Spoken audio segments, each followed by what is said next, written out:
बिस्मिल्लाहिर्रहमानिर्रहीम। अस्सलाम वालेकुम वरहमतुल्लाह। प्यारे नाजरीन, रमज़ान मुबारक एक ऐसा महीना है जिसका हर लम्हा कीमती है। ये सिर्फ भूखा रहने का नाम नहीं बल्कि अपनी ज़िंदगी बदलने का सुनहरी मौका है। लेकिन एक लम्हे के लिए सोचिए, अगर कोई रोज़ा रखे मगर झूठ बोले, अगर कोई रोज़ा रखे लेकिन दूसरों के साथ बदतमीज़ी करे, अगर कोई रोज़ा रखे लेकिन वक्त ज़ाया करे, तो क्या इसके रोज़े का वही फ़ायदा होगा जो अल्लाह की रज़ा हासिल करने के लिए होना चाहिए था। नबी अकरम सल्लल्लाहु अलैहि वसल्लम ने फरमाया, कितने ही रोज़ादार ऐसे हैं जिन्हें इनके रोज़े से भूख और प्यास के सिवा इन्हें कुछ नहीं मिलता। इस हदीस पाक में हमें वाज़े तौर पर यह समझाया गया है कि सिर्फ खाने पीने से रुक जाना ही रोज़ा नहीं बल्कि अपने अखलाक, आदात और नीयत को भी दुरुस्त रखना ज़रूरी है। आज हम जानेंगे 5 ऐसे काम जो अगर हम रमज़ान में कर लें तो इंशाअल्लाह अज़्ज़ व जल ये महीना हमारी ज़िंदगी का सबसे बाबरकत रमज़ान बन जाएगा।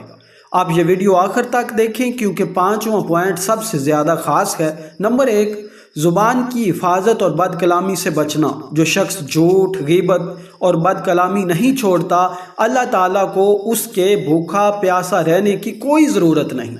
बहुत से लोग रोज़ा रखते हैं लेकिन फिर भी गुस्से में दूसरों से उलझ जाते हैं, बदजुबानी करते हैं या किसी की गीबत करके वक्त गुजार देते हैं। अब ज़रा सोचिए, अगर हमने रोज़ा रखा लेकिन किसी की गीबत कर ली तो हमारे रोज़े का क्या फ़ायदा। हज़रत उमर फ़ारूक रदी अल्लाह ताला अन्हो के पास एक औरत आई और कहा, मैं रोज़े से हूँ लेकिन मेरा दिल घबरा रहा है। हज़रत फ़ारूक आज़म रदी अल्लाह ताला अन्हो ने पूछा, क्या तुमने कोई गुनाह किया है? उसने कहा, जी हाँ, मैंने किसी की गीबत कर ली। हज़रत उमर फ़ारूक रदी अल्लाह ताला अन्हो ने फरमाया, तुमने रोज़ा नहीं रखा बल्कि किसी का गोश्त खा लिया। इसलिए हमें चाहिए कि हम अपनी ज़ुबान को काबू में रखें ताकि हमारा रोज़ा हकीकी मानों में रोज़ा बन सके। नंबर 2, सहरी की अहमियत। नबी अकरम सल्लल्लाहु अलैहि वसल्लम ने फरमाया, सहरी खाया करो क्योंकि सहरी में बरकत है। बहुत से लोग सहरी में नहीं उठते और बगैर खाए रोज़ा रखते हैं। लेकिन क्या आप जानते हैं कि सहरी छोड़ना एक बहुत बड़ी गलती है। सहरी करना न सिर्फ रोज़े में आसानी पैदा करता है बल्कि अल्लाह ताला की ख़ास रहमत भी हासिल होती है। हज़रत अनस रदी अल्लाह ताला अन्हु फरमाते हैं, मैंने नबी करीम सल्लल्लाहु अलैहि वसल्लम को देखा कि आप सल्लल्लाहु अलैहि वसल्लम सहरी खाए बगैर रोज़ा नहीं रखते थे। एक हदीस में आता है, अल्लाह और उसके फरिश्ते सहरी खाने वालों पर रहमत भेजते हैं। तो आज से अहद करें कि हम सहरी ज़रूर करेंगे ताकि रमज़ान की बरकतें हासिल हों। नंबर 3, कुरान की तिलावत और समझने की कोशिश। रमज़ान और कुरान का आपस में गहरा ताल्लुक़ है। बहुत से लोग पूरा रमज़ान गुजारते हैं लेकिन कुरान नहीं पढ़ते। सोचिए, ये वो महीना है जिसमें अल्लाह ताला ने हमें कुरान दिया और हम उसी महीने में कुरान नहीं पढ़ते। यहाँ हम एक सच्चे वाक़े का जिक्र करते हैं। एक सहाबी ने रमज़ान मुबारक में नबी अकरम सल्लल्लाहु अलैहि वसल्लम को बहुत ज़्यादा कुरान की तिलावत करते हुए देखा तो इन्होंने पूछा, या रसूल अल्लाह सल्लल्लाहु अलैहि वसल्लम, आप रमज़ान में इतनी ज़्यादा तिलावत क्यों करते हैं? आप सल्लल्लाहु अलैहि वसल्लम ने फरमाया, ये वो महीना है जिसमें जबरील अलैहिस्सलाम आकर मेरे साथ कुरान का दौर करते हैं। इसलिए हमें भी कोशिश करनी चाहिए कि हम रोज़ाना कम अज़ कम 10 आयात की तिलावत करें। अगर ज़्यादा नहीं पढ़ सकते तो सिर्फ़ एक आयत ही सही मगर ज़रूर पढ़िए। नंबर 4, अफ्तार के वक्त दुआ करना। नबी अकरम सल्लल्लाहु अलैहि वसल्लम ने फरमाया, अफ्तार के वक्त दुआ रद्द नहीं होती, लेकिन अक्सर लोग अफ्तार के वक्त दुआएं करने के बजाय मोबाइल में लगे होते हैं। ये लम्हा कबूलियत का लम्हा होता है और हमें इसे ज़ाया नहीं करना चाहिए।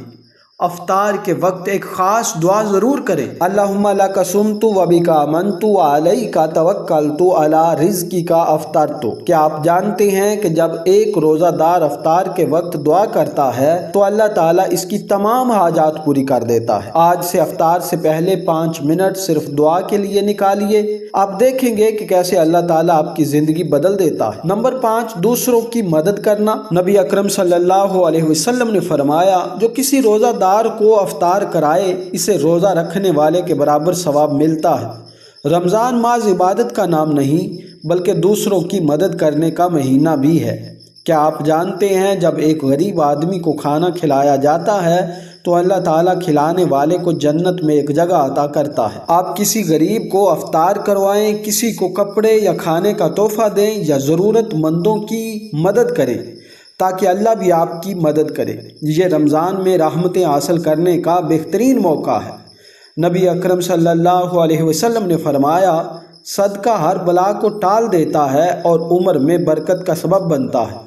یہ حدیث ہمیں یہ پیغام دیتی ہے کہ صدقہ دینا نہ صرف آخرت میں ثواب کا باعث ہے بلکہ دنیا میں بھی اس کے بے شمار فوائد ہیں۔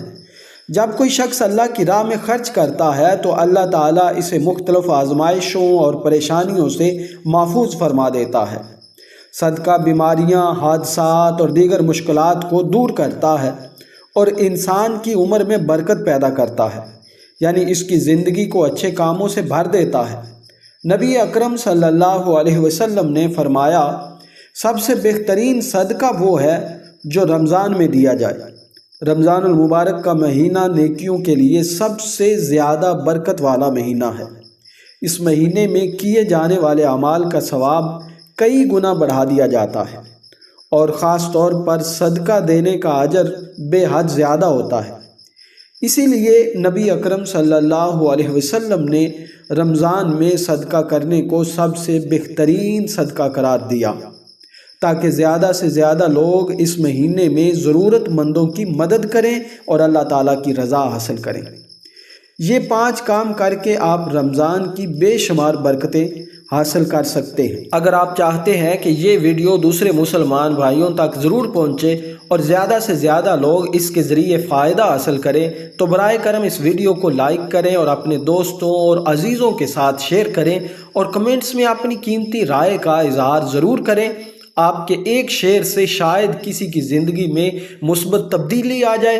اور آخر میں آپ سب سے گزارش ہے کہ اگر آپ نے ابھی تک ہمارے چینل کو سبسکرائب نہیں کیا تو ضرور سبسکرائب کریں اور ساتھ میں بیل آئیکن بھی دبائیں تاکہ آپ کو ہماری ہر نئی ویڈیو کا نوٹیفیکیشن ملتا رہے اور آپ مزید فائدہ اٹھا سکیں۔